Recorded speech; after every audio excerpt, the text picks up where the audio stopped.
Ерке ван Гауденбург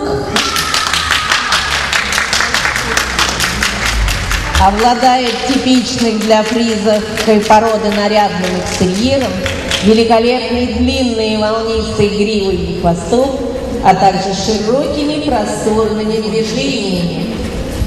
Его отец Тим 398, лицензированный в 2002 году, стал чемпионом кёрунга жеребцов 2003 года.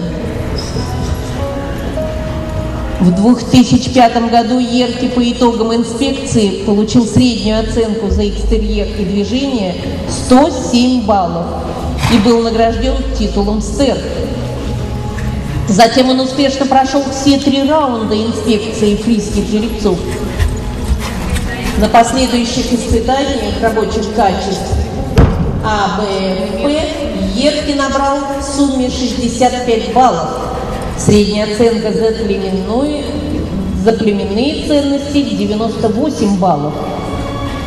Ерке ван Гауденбург – первый жеребец в России, получивший лицензию Королевской фризской племенной книги на разведение в России.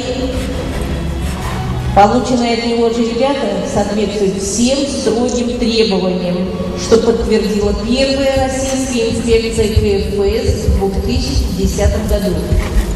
Ерке ван Гауденбург – неоднократный победитель и призер соревнований по выездке уровня юношеских езд, постоянный участник различных шоу-программ, ну и, конечно же, любимец публики.